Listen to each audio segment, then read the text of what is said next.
وہ شوہر بھی کوئی آج کل کی طرح نہیں تھا، بڑا نیک اور متقی پرہیزگار تھا۔ آج کل کا اگر کوئی ہوتا تو کہتے تھا اس کی کیا ہمت ہے، ہو سکتا ہے تیرا بھی کوئی تعلق ہو۔ شک و شبہ کی بنیاد پر نہ جانے کتنے گھروں میں آگ لگ گئی ہے، نہ جانے کتنی طلاقیں ہو گئی ہے۔ شک شبہ مت کیجئے، اپنی بیوی پہ پورا اعتماد کیجئے، اپنے شوہر پہ عورتوں سے کہوں گا پورا اعتماد کیجئے اور بھروسہ کیجئے، تاکہ آپ کی فیملی بنی رہے، تاکہ آپ کا گھر بنا رہے۔ اعتماد اور بھروسے سے گھر بنتے ہیں، اعتماد اور بھروسے سے فیملی بنتی ہے، خاندان آگے بڑھتے ہیں، سماج آگے بڑھتا ہے، یہ تمہاری تمام دنیا آگے بڑھتی ہے۔ اے میری قوم کے لوگوں توجہ کرو، وہ شوہر بڑا نیک اور متقی پرہیزگار تھا۔ اس نے کچھ نہیں کہا، کہا بتاؤ تم بھی میری شریک حیات تمہاری کیا مرضی ہے؟ وہ شریک حیات کہتی ہے اے میرے شوہر میری مرضی یہ ہے کہ میں اس کو خود جواب دوں، میں اپنی مرضی سے اس کو جواب دینا چاہتی ہوں۔ یہ شوہر کہتا ٹھیک ہے۔ یہ پلٹ کر چٹھی میں جواب لکھتی ہے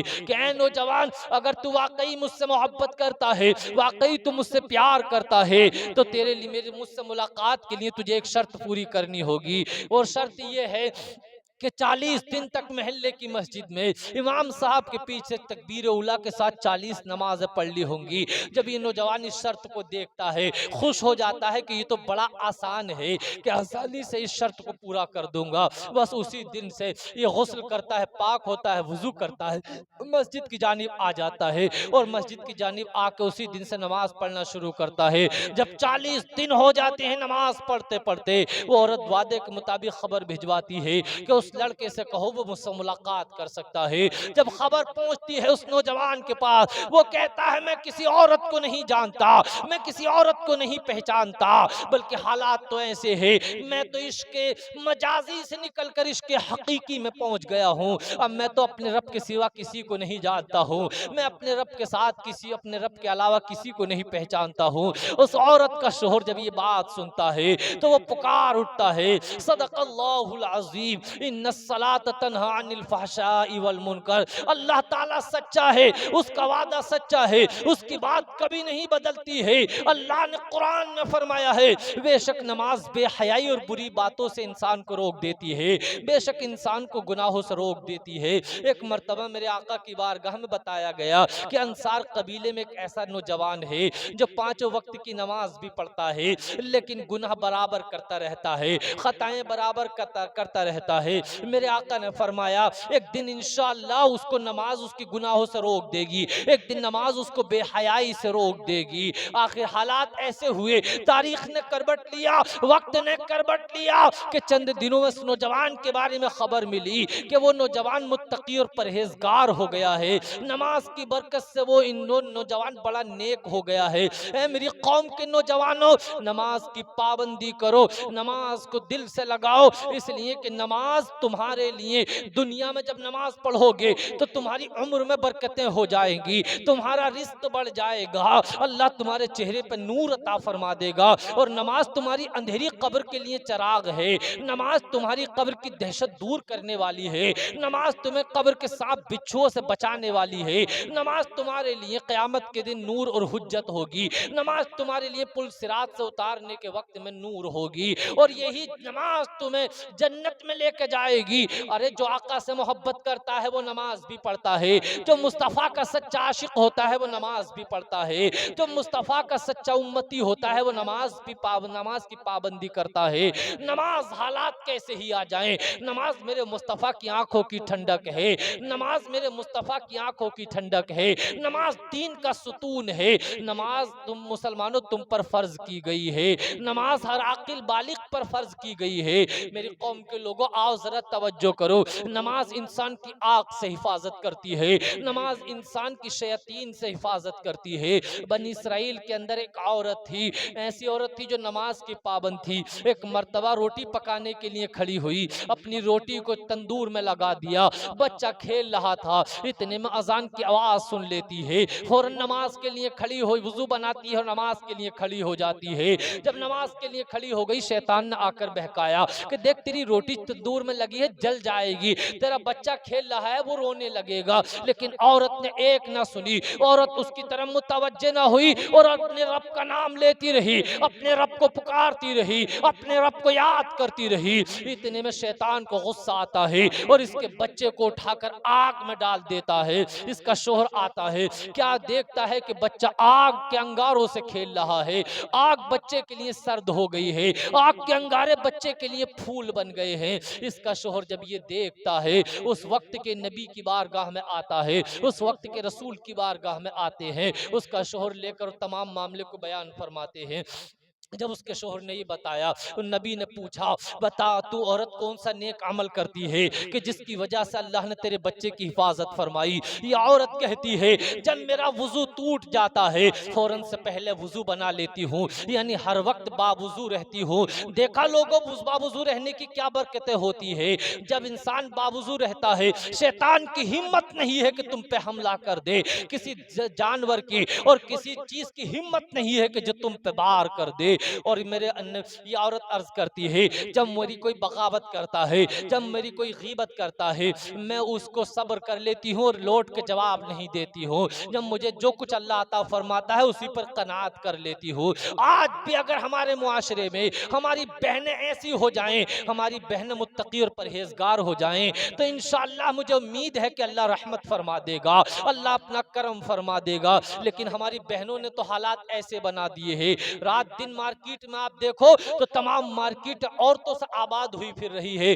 دکانداروں کا خود کہنا یہ ہے کہ اگر عورتیں بازار مارکیٹ نہ آئیں تو ہماری مارکیٹ بند ہو جائے گی، ہماری دکانیں بند ہو جائیں گی. حالات یہ ہیں کہ مرد اگر 10 نظر آتے ہیں مارکیٹ میں تو عورتیں 200 نظر آتی ہے. عورتیں ایک بڑی تعداد میں مارکیٹ گھوم رہی ہے. اے میری قوم کی بیٹیوں، تم پردے میں اور حیا میں رہو، اس لیے کہ حیا کرو گی تو تمہاری عزت کی حفاظت ہو جائے گی، پردہ کرو گی تو تمہاری عزت کی حفاظت ہو جائے گی. یہ دین اسلام ہے جس نے تمہاری حفاظت کی ہے. اور اگر بے پردہ ہو کے بے حیا ہو کے تم باہر نکلو گی شیطان تم پہ حملہ آور ہو جائے گا. اور آج کل کے نوجوان گنڈے اور لفنگے تم پر حملہ آور ہو جائیں گے، تمہاری عزتوں کو نیلام کر دیں گے. اپنی عزت کی حفاظت کرو. حالات ایسے ہو گئے ہیں کہ اگر بازار موقع کوئی شادی بیاہ کا آ جائے تو مہندی کا کپڑا الگ بنے گا. اب تو لوگوں نے حالات ایسے کر دیے ہیں کہ لڑکے کی شادی ہو یا لڑکے کی شادی ہو، حالات یہ بنا دیے ہیں